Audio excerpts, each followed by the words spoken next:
Ang Mariana Trench o Marianas Trench ay ang pinakamalalim na bahagi ng mundo na matatagpuan sa sahig ng karagatang Pasipiko. Ang hukay na ito ay umaabot sa lalim na halos 11,034 na metro hanggang 36,000 hanggang 200 talampakan sa ilalim ng dagat, partikular na sa isang punto na kilala bilang Challenger Deep. Ang Mariana Trench ay pinangalanan pagkatapos ng kalapit na Mariana Island. Ang pagkakatuklas sa lugar na ito ay nagmula pa noong taong 1875 sa ikatlong ekspedisyon ng HMS Challenger na British Royal Navy, kung saan ginamit ang mga sound equipment na nagpapakita ng napakalalim na depresyon sa sahig ng dagat. Sa mga modernong panahon, ilang ekspedisyon na ang naisagawa upang galugarin ang Mariana Trench. Isa sa mga pinakatanyag ay ang paglalakbay ni James Cameron noong taong 2012. Si Cameron, isang kilalang filmmaker at explorer, ay nagmamaneho ng isang submersible na tinatawag na Deep Sea Challenger at bumaba sa pinakamalalim na parte ng trench. Ang isang submersible ay isang uri ng sasakyang pandagat na dinisenyo para sa paglubog sa ilalim ng tubig.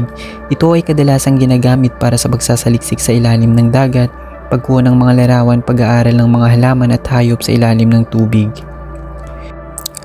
Ang konsepto ng submersible ay matagal nang nariyan, ngunit ang mga kauna-unahang submersible na moderno ay naimbento at ginamit noong ika-19 na siglo.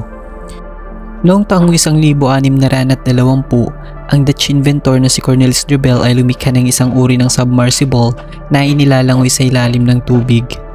Subalit ang mga modernong disenyo at paggamit ng submersible para sa pagsasaliksik sa ilalim ng dagat ay mas naging popular at umunlad noong ika-20 siglo. Sa kanyang paglalakbay sa pinakamalalim na bahagi ng Mariana Trench, natuklasan niya ang ilang mga bagong uri ng buhay na naninirahan sa malalim ng bahagi ng karagatan. Kasama rito ang mga bagong species ng halaman at hayop na hindi pa na-encounter ng mga tao noon. Ang Mariana Trench ay mahalaga hindi lamang dahil sa kanyang lalim, kundi pati na rin sa kanyang kontribusyon sa agham at pag-aaral ng marine biology. Ang lugar ay tirahan ng maraming hindi pangkaraniwang buhay sa dagat na umaangkop sa matinding presyon, kakulangan ng ilaw at malamig na temperatura. Ito ay nagbibigay ng oportunidad para sa mga sayentipiko na pag-aralan ang mga extremophils, mga organismo na kayang mabuhay sa matinding kondisyon na maaaring magbigay ng insight sa mga kondisyon sa ibang parte ng solar system. Ang Mariana Trench ay hindi lamang bantog dahil sa pisikal na katangian nito bilang pinakamalalim na bahagi ng mundo, kundi dahil din sa mga misteryo at mga kagilagilalas na kwento na nakapalibot dito. Sa kabila ng mga sayentipikong pagsusuri at ekspedisyon, marami pa rin ang hindi alam tungkol sa lugar na ito na nagbibigay daan sa iba't ibang kwento at haka-haka. Sa napakalalim na bahagi ng dagat kung saan bihirang liwanag at sobrang baba ng temperatura, namumuhay ang mga kakaibang nilalang na umaangkop sa matinding kondisyon. Ilan sa mga ito ay ang bioluminescent o kaya may mga kakayahang magpalabas ng liwanag. Ang pag-aaral sa mga nilalang na ito ay nagbubukas ng pinto tungkol sa pag-aaral ng buhay sa labas ng ating planeta. Ang Challenger Deep, ang pinakamalalim na bahagi ng Mariana Trench, ay pinaniniwala ang tahanan ng hindi pa natutuklas ang mga species. Maraming sayentipiko ang naglalayong matuklasan ng mga ito, umaasang masagot ang mga tanong tungkol dito.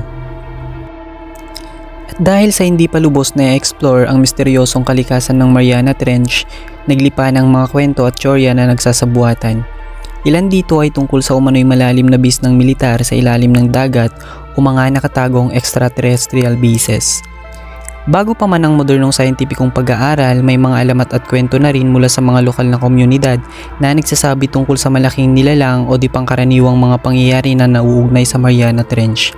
Bagaman kadalasan ito ay produkto ng imahinasyon at hindi suportado ng anumang scientificong ebidensya.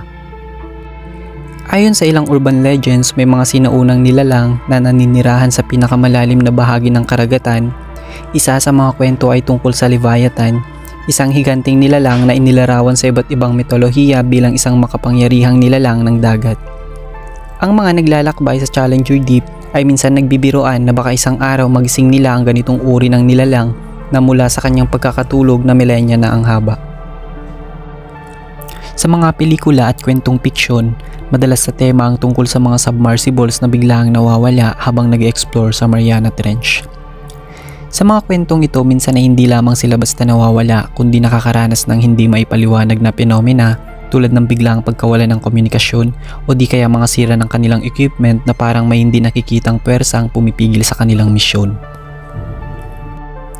Isa pang urban legend ang tungkol sa mga nakakabahalang tunog na naitala ng mga hydrophone na inilagay malapit sa trench. Ang mga tunog na ito ay inilarawan bilang mga sigaw o ungol na tila nagmumula sa kalaliman. Bagamat karamihan sa mga tunog na ito ay maaring ipaliwanag bilang likas na ingay ng karagatan o mga hayop sa ilalim ng dagat, ang ilan ay nagpapahiwatig ng mas malalim na misteryo sa ilalim ng karagatan na hindi pa natin lubos na uunawaan. May mga kwento rin ng mga malalaking anino na nasisilayan ng mga piloto ng submersible sa ilalim ng dagat ang isa pang mapagkukunan ng takot. Ang mga aninong ito na madalas mas malaki pa kaysa anumang kilalang hayop sa dagat ay nagdudulot ng tanong kung ano nga ba ang tunay na nakatira sa pinakamalalim na bahagi ng karagatan. Ang ilang mga tao ay nagsasabi na ang mga ito ay maaring mga hindi pa natutukoy na species ng mga higanting nilalang na nabubuhay sa Mariana Trench. Sa ilang mga extreme fictional stories, iminumungkahi ng Mariana Trench ay maaring portal patungo sa ibang dimension o mundo. Ang teoryang ito ay kadalasang pinapalakas ng pagkakaroon ng di mapaliwanag na phenomena kabilang ang mga pagbabago ng gravitational field, kakaibang mga pattern ng tubig at di mapaliwanag na pagkawala ng mga sinaunang sibilisasyon. Bagaman ang mga kwentong ito ay mayroong malakas na elemento ng piksyon at imahinasyon, nagbibigay sila ng patunay kung paano ang Mariana Trench bilang isang pinakamisteryosong lugar sa mundo na nagpapatuloy na humikayat ng takot, pagtataka at kuryosidad mula sa ating mga tao. Ang mga di kapanipaniwalang kwento at teorya ay nagpapatibay sa ideya na marami pa tayong hindi nalalaman tungkol sa ating sariling planeta.